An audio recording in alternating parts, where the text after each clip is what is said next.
খুলনা শহরের দৌলতপুরে মসজিদে ঢুকে গুলিবর্ষণ, 2 জন আহত। চট্টগ্রামের আনোয়ারায় মা মেয়েকে কুপিয়ে হত্যা, গুরুতর আহত ছেলে।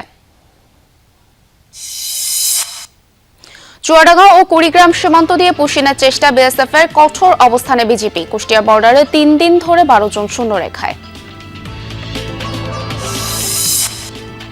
বেনাপোল স্থলবন্দরে অনির্দিষ্টকালের জন্য কর্মবিরতিতে শ্রমিকেরা, আমদানি করা পণ্য লোড আনলোড বন্ধ।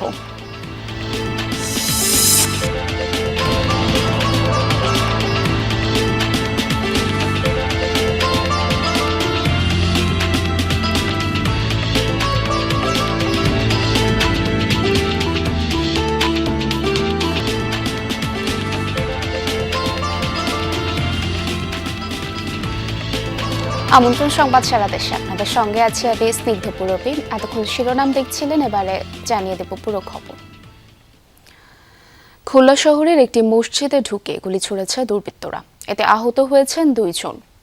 ফজরের নামাজ শেষে দৌলতপুরের অজুপাডিকো জামে মসজিদে এই ঘটনা ঘটে। এলাকাবাসী জানায়, নামাজ শেষে কোরআন শরীফ পাঠ করছিলেন মসজিদ কমিটির সেক্রেটারি ও ব্যবসায়ী লোকমান হাকিম এবং স্থানীয় আলম শেখ। এ সময় কয়েকজন সশস্ত্র ব্যক্তি মসজিদে ঢোকে, তাদের ছোড়া গুলিতে আহত হন লোকমান ও আলম। গুলিবিদ্ধ 2 জনকে উদ্ধার করে দেওয়া হয় খুলনা মেডিকেলে, পরে উন্নত চিকিৎসার জন্য লোকমানকে পাঠানো হয় ঢাকায়। আইনশৃঙ্খলা বাহিনীর একাধিক টিম ঘটনাস্থল পরিদর্শন করেছে, জড়িতদের ধরতে কাজ চলছে বলে জানিয়েছেন কর্মকর্তারা। দর্শক, এই বিষয়ে আরো জানাতে খুলনা থেকে যুক্ত হচ্ছেন সহকর্মী শেখ আল এহসান।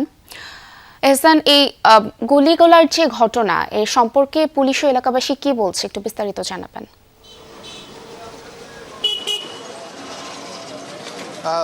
এই ঘটনাটা এলাকায় বেশ উদ্বেগ সৃষ্টি করেছে। বিশেষ করে সাধারণ মানুষ যেটা বলছে যে যেখানে মসজিদের মতো একটা জায়গাও মানুষ নিরাপদ নয়, সেখানে আসলে মানুষ কোথায় নিরাপদ?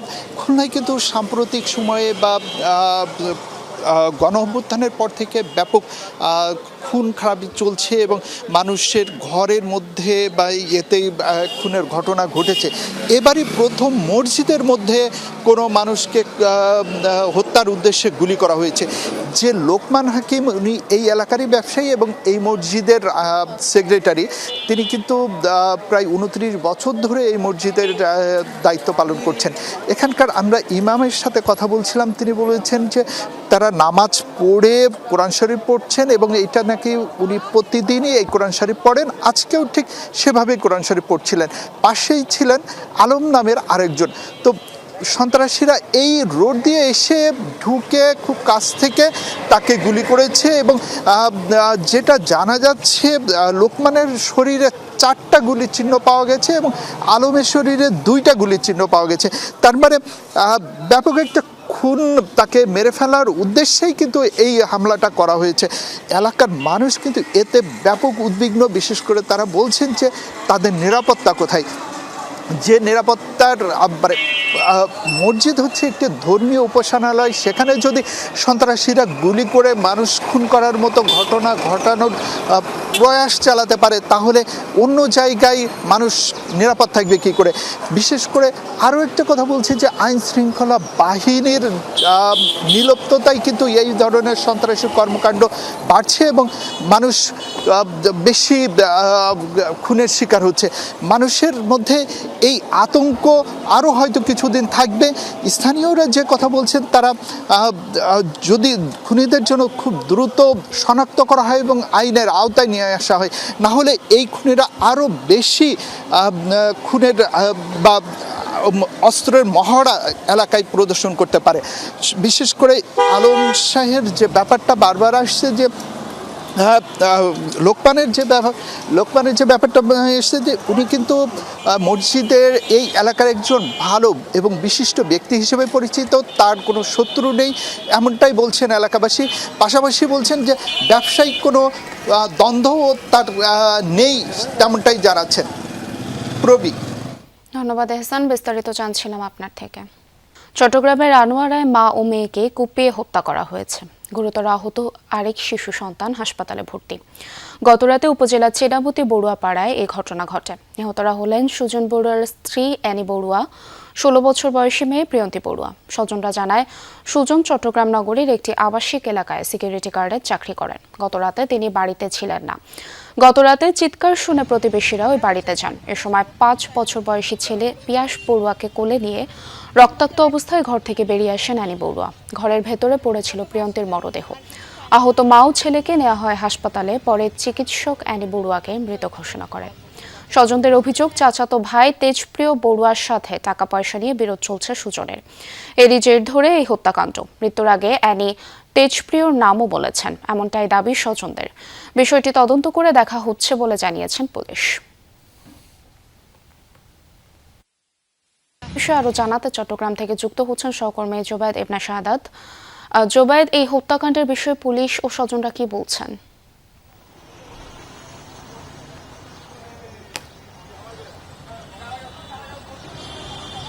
পূর্বে হত্যাকাণ্ডটি বেশ চাঞ্চল্য সৃষ্টি করেছে। একই পরিবারের দুজন মা এবং মেয়ে একেবারে রাত 10টা নাগাদ হত্যাকাণ্ডের শিকার হন এবং হত্যাকাণ্ডটা অনেকটা পূর্বশত্রুতার জেরে, মানে পূর্বশত্রুতা বলতে এমনটা বোঝানো হচ্ছে যে আর্থিক লেনদেন বা জমি জমা সংক্রান্ত যে বিরোধ, সেই বিরোধের জেরেই এই হত্যাকাণ্ডটা এমনটা স্বজনরা দাবি করছে। এবং তারা বলছেন নিজ ঘরে একই পরিবারের মা মেয়ে তারা রাত্রে যখন অবস্থান করছিলেন ধারালো অস্ত্র নিয়ে, তাদেরই এক প্রতিবেশী তিনি সেখানে যান এবং গিয়ে তাদেরকে সেই জায়গায় তাদের কাছে থাকা কাগজাদি সেগুলো নেওয়ার চেষ্টা করেন, এমনটা স্বজনরা দাবি করছে। এবং যখন সে জায়গায় ধস্তাধস্তির এক পর্যায়ে তারা ওই মা এবং মেয়েকে ওই স্থানেই তারা কুপিয়ে সেখান থেকে পালিয়ে যান এবং সেই ঘটনাস্থলে মেয়ের মৃত্যু হলেও মা যখন চিল্লাচিল্লি শুনে বা আর্তনাদ শুনে মানুষজন মেডিকেলে নেওয়া হয়, হাসপাতালে নেওয়া হয়, তখন মা মৃত্যুবরণ করেন। এবং পরিবার দাবি করছেন যে যিনি অ্যানি বড়ুয়া, তার স্বামী সুজন বড়ুয়া পেশায় সিকিউরিটি গার্ড এবং তার সাথেই আর্থিক লেনদেন বা তেজস্বী বড়ুয়ার সাথে যাকে অভিযুক্ত করা হচ্ছে তার সাথে এই জায়গায় আর্থিক লেনদেন কিংবা জমি জমা সংক্রান্ত বিরোধের বিষয় থাকতে পারে, যার জেরেই এই হত্যাকাণ্ড, এমনটা তারা বলছেন। আর পুলিশ বলছে তারা হত্যাকাণ্ডের মোটিভ কি বা কেন এই হত্যাকাণ্ড হয়েছে এইগুলো যাচাই করার চেষ্টা করছে। তারা আলামত সংগ্রহ করছে। মরদেহ চট্টগ্রাম মেডিকেল কলেজের মর্গে আনার কথা রয়েছে, প্রতিগত ঘণ্টাখানেকের মধ্যে পৌঁছাবে। যখন ময়না তদন্ত হবে তখন বাকি তথ্যগুলো হয়তো আইন শৃঙ্খলা রক্ষাকারী বাহিনী জানতে পারবে। এবং এখন পর্যন্ত যতটুকু জানতে পেরেছি এই ঘটনায় কোনো মামলা হয়নি। তবে যে সন্তান, মানে 5 বছরের যে সন্তান এই জায়গায় ছেলে, তিনি আহত হয়েছেন, তার চিকিৎসা আছে উপজেলা স্বাস্থ্য কমপ্লেক্সে তাদেরকে রাখা হয়েছে এবং তাদের মরদেহ এখন পর্যন্ত আনোয়ারা থানার প্রাঙ্গণে আছে, এমনটা আমরা জানতে পেরেছি। জোবায়েদ, আপনাকে ধন্যবাদ। চট্টগ্রামের রাউজানে প্রকাশ্যে যুবদল নেতা মাসুদুল হক চৌধুরীকে হত্যার ঘটনায় এখনো কাউকে আটক করতে পারেনি পুলিশ। এলাকার পরিস্থিতি থমথমে। এ ঘটনায় এখনো মামলা হয়নি। পুলিশ ও প্রত্যক্ষদর্শীরা জানায়, শনিবার দুপুরে উপজেলার চৌমুহনী বাজারে মাসুদুলকে গুলি করে হত্যা করে অটোরিকশায় আসা অস্ত্রধারীরা। তিনি রাঙ্গুনিয়া উপজেলা যুবদলের সিনিয়র যুগ্ম আহ্বায়ক ছিলেন। হত্যাকাণ্ডের প্রতিবাদে সড়ক অবরোধ করে বিক্ষোভ করে ক্ষুব্ধ নেতাকর্মী ও সমর্থকরা। সিসি ক্যামেরার ফুটেজ দেখে হত্যাকারীদের শনাক্ত ও আইনের আওতায় আনার চেষ্টা চলছে বলে জানিয়েছেন পুলিশ। সীমান্ত এলাকা দিয়ে বিএসএফের পুশিং চেষ্টা চলছে। ভোরে চুয়াডাঙ্গা ও কুড়িগ্রাম সীমান্ত দিয়ে 20 জনকে ঠেলে দেওয়ার চেষ্টা করে ভারতীয় সীমান্তরক্ষী বাহিনী। তবে বিজিবি ও স্থানীয়দের বাধার মুখে সেই চেষ্টা পণ্ড হয়। বিজিবি জানায়, ভোরে চুয়াডাঙ্গার দামুড়হুদা উপজেলার দর্শনা জয়নগর সীমান্ত দিয়ে শিশু ও নারী সহ 11 জনকে ঠেলে দেওয়ার চেষ্টা করে বিএসএফ। এ সময় বিজিবির টহলরত সদস্যরা গ্রামবাসীকে সাথে নিয়ে প্রতিরোধ গড়ে তোলে। বাধ্য হয়ে শূন্যরেখার ভারতীয় অংশে ভুক্তভোগীদের নিয়ে যায় বিএসএফ। এদিকে কুড়িগ্রামের রৌমারী উপজেলার গয়টাপাড়া সীমান্ত দিয়ে 9 জনকে পুশিনের চেষ্টা করেছে ভারতীয় সীমান্তরক্ষী বাহিনী। বিজিবি জানায়, ভোরে আসাম রাজ্যের ঝালুরচর সীমান্ত দিয়ে শিশু ও নারী সহ 9 জনকে পুশিনের চেষ্টা করে বিএসএফ। বিজিবি ও স্থানীয় বাসিন্দাদের প্রতিরোধে তা ব্যর্থ হয়। পরে ভুক্তভোগীদের কাঁটাতার সংলগ্ন স্থানে নিয়ে আটকে রাখে বিএসএফ। এ নিয়ে পতাকা বৈঠকের আহ্বান জানিয়েছে বিজিবি।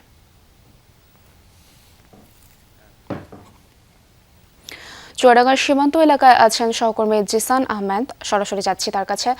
জিসান, সীমান্ত এলাকার সার্বিক পরিস্থিতি জানাবেন, আর পুশিনের চেষ্টা সম্পর্কে কি বলছে বিজেপি? পূরবী, চুয়াডাঙ্গার জয়নগর সীমান্তের ৭৭ নম্বর পিলারের অর্থাৎ ঠিক আমার পিছনের এই পথ দিয়ে ৮ জন পুরুষ এবং ৩ জন নারী, মোট ১১ জন নারী পুরুষকে ভারতীয় সীমান্তরক্ষী বাহিনী বিএসএফ ঠেলে দেয় এবং ঠিক সেই সময় ভোরে ফিফা বিশ্বকাপ খেলা উপভোগ করছেন এই অঞ্চলের স্থানীয়রা। তারা আসলে বিষয়টি টের পেয়ে বিজিবিকে সাথে নিয়ে যৌথ প্রতিরোধ গড়ে তোলে। এক পর্যায়ে প্রতিরোধে আসলে বিএসএফ আবার সেই ১১ জন নারী পুরুষকে ফেরত নিতে বাধ্য হয়। এখনো পর্যন্ত আমরা যেটা জেনেছি যে তারা আসলে এখনো ভারতের অংশেই আছেন, অর্থাৎ ভারতের অভ্যন্তরে তারা ফিরে গেছেন। বিজিবির পক্ষ থেকে যেটা জানানো হয়েছে, এই ঘটনার পর থেকে যেই পয়েন্টগুলো রয়েছে, সীমান্ত পয়েন্টের বাইরে যে বিভিন্ন অরক্ষিত কিংবা সুরক্ষিত যে সীমান্ত এলাকাগুলো রয়েছে, সেইগুলোতে কিন্তু অতিরিক্ত বিজিবি সদস্য মোতায়েন করা হয়েছে এবং সকল পর্যায়ের বিজিবি সদস্যরাই কিন্তু বেশ সতর্ক অবস্থানে রয়েছে। আমরা সকাল থেকেই সীমান্ত এলাকাগুলো ঘুরে দেখছিলাম, আমরা দেখছিলাম যে বিজিবির যেসব সদস্যরা রয়েছেন তারা কিন্তু আসলে একেবারে তাদের যে নিয়মিত টহল, সেই নিয়মিত টহলের পাশাপাশি বিশেষ টহলে অংশ নিয়েছেন এবং তারা একেবারে নিশ্ছিদ্র নিরাপত্তা বলয় তৈরি করেছেন। বিজিবি 6 বিজিবি ব্যাটালিয়নের যিনি পরিচালক রয়েছেন, অধিনায়ক রয়েছেন লেফটেন্যান্ট কর্নেল নাজমুল হাসান, তিনি আমাদেরকে জানিয়েছেন যে কোনো ধরনের এইভাবে ঠেলে দেয়া কিংবা অবৈধ অনুপ্রবেশ করতে বাধ্য করা যেসব নারী পুরুষ রয়েছে কিংবা মানুষজন রয়েছে তাদেরকে এইভাবে গ্রহণ করবে না বিজিবি, এবং সেই জন্য যেই পদক্ষেপ নেয়ার দরকার সেই পদক্ষেপ কিন্তু বিজিবি নিয়েছে।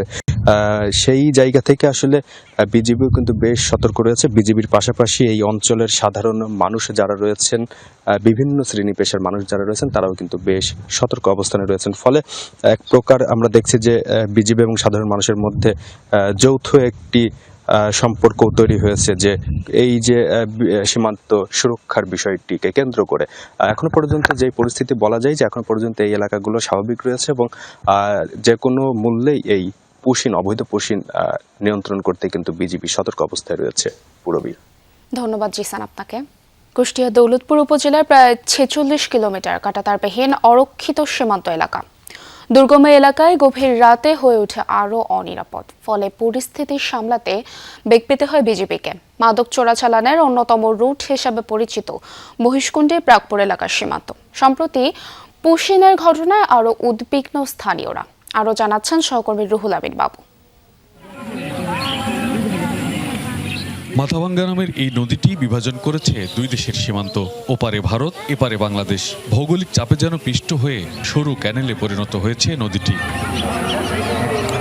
কুষ্টিয়ার প্রাকপুর পশ্চিমপাড়া সীমান্তের ওপারেই ভারতের শিকারপুর। মাদক চোরাচালান সহ চোরাকারবারীদের অন্যতম রুট হিসেবেও পরিচিত মহেশখুন্ডী প্রাকপুর এলাকার সীমান্ত।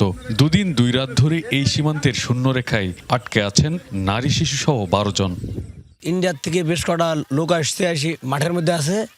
এদের বিডিআরের সাথে আমরা সহযোগিতা করছি, আমরাও থাকছি। 12 জন লোক, তার মধ্যে বাচ্চা ছেলেও আছে দুইটা। ওরা ধরেন যে খুব কষ্টের মধ্যেই আছে। এখন যদি বিডিআর মাইনে নেয়, কি ওই যে আত্মীয় আসলে যদি এখন ধরেন যে পরিচয় ঠিক হয়, তাহলে যদি দিতে হয় তাহলে মিটে গেল ঝামেলা। অনুপ্রবেশের 48 ঘন্টা পর বিজিবি বিএসএফ পতাকা বৈঠক হলেও হয়নি সুরাহা। দায় অস্বীকার করেছে বিএসএফ।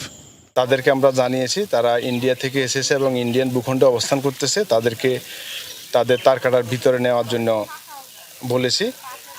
তো তারা বিষয়টা বলেছে, তারা ইনভেস্টিগেট করবে এবং বিষয়টা দেখবে। সম্প্রতি সীমান্তে পুশিনের ঘটনায় তৎপরতা বাড়িয়েছে বিজিবি। স্থানীয়দের অদম্য সাহসিকতা ও শক্তি হিসেবে বৃদ্ধি করেছে মনোবল। রাতভর কাঁধে কাঁধ মিলিয়ে দুর্গম সীমান্ত রক্ষায় এলাকাবাসী। ভারতের যে পুশিন করেছে তাদের এটা হওয়ার পর থেকে বিজিবি অনেক বেড়েছে সদস্য সংখ্যা। এর আগেও যেভাবে করেছে তার সাথে অতি ভালো বিজিবি টহল দিচ্ছে, কারণ সাধারণ জনগণ বিজিবির পাশে আছে। বিজিবি যদি শক্তিশালী হয় তাহলে আমাদের বাংলাদেশের জনগণও শক্তিশালী হবে, তারা একটা আশা ভরসা পাবে। তবে যোগাযোগ ব্যবস্থা সহ আধুনিক প্রযুক্তির অভাব ভোগাচ্ছে বিজিবি সদস্যদের। রয়েছে আরও বেশ কিছু সীমাবদ্ধতা, তাই প্রয়োজন সরকারি পদক্ষেপ। এই নদীটার নাম মাথাভাঙ্গা নদী। সীমান্তের ওপারেও আমাদের কিছু ভূমি কোনো জায়গায় আছে। শূন্যলানটা ওই পাশে, আমাদের ওই পারেও যেতে হয়। তো ওইখানে সাঁকো করা আছে, আর যেহেতু এটা ভূপ্রকৃতিকভাবে একটু দুর্গম এলাকা, আমাদেরকে কষ্ট করেই আমাদের দায়িত্ব পালন করতে হয়। সুযোগ সুবিধা ইনশাল্লাহ হবে। এখন এরকম আধুনিক সুবিধা আপনারাই দেখতে পারতেছেন। কুষ্টিয়ার সীমান্ত এলাকাগুলো অনেকটাই দুর্গম এলাকা, যে কারণে বিজিবির জন্য অনেকটাই কষ্টসাধ্য হয়ে যায় বর্ডার এরিয়াতে নজরদারি করতে।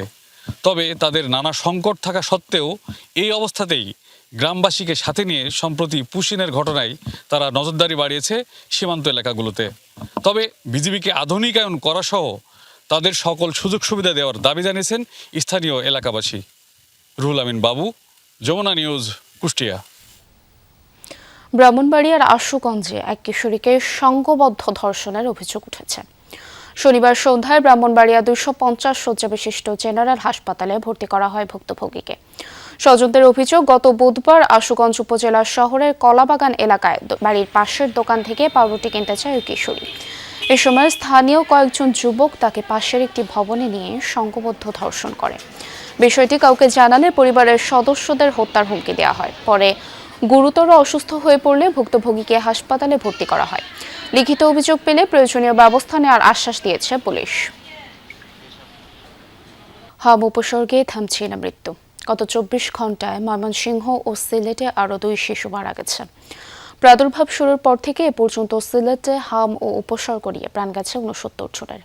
জেলার বিভিন্ন হাসপাতালে নতুন রোগী ভর্তি হয়েছে 63 জন। গত 24 ঘন্টায় ময়মনসিংহ মেডিকেলে নতুন রোগী ভর্তি হয়েছে 25 জন।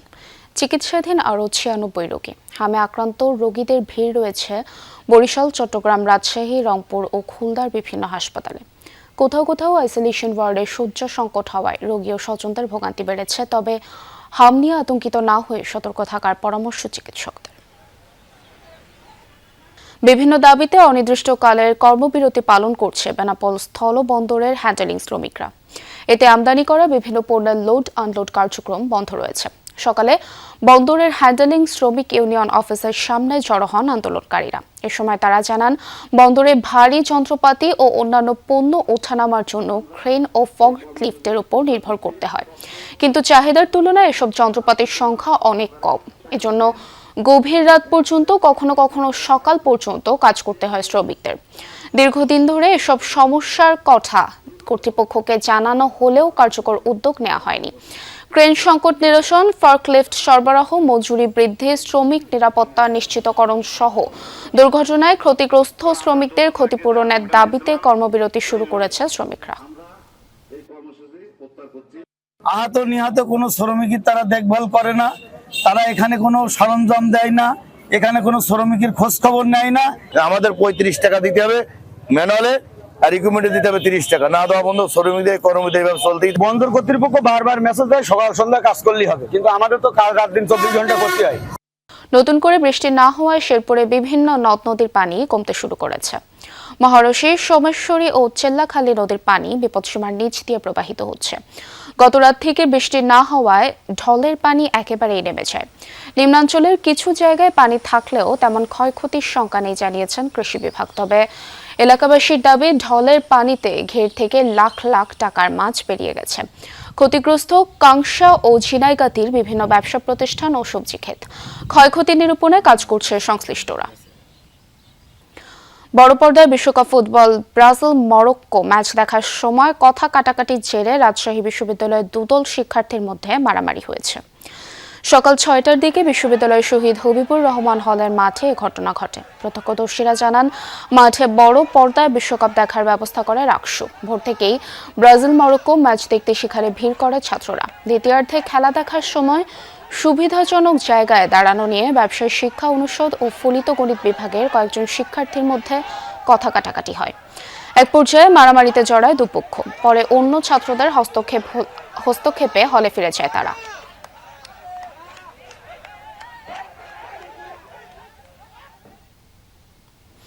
এই ছিল সংবাদ সেরা দেশের এখনকার আয়োজনে। এতক্ষণ সাথে থাকার জন্য ধন্যবাদ সবাইকে।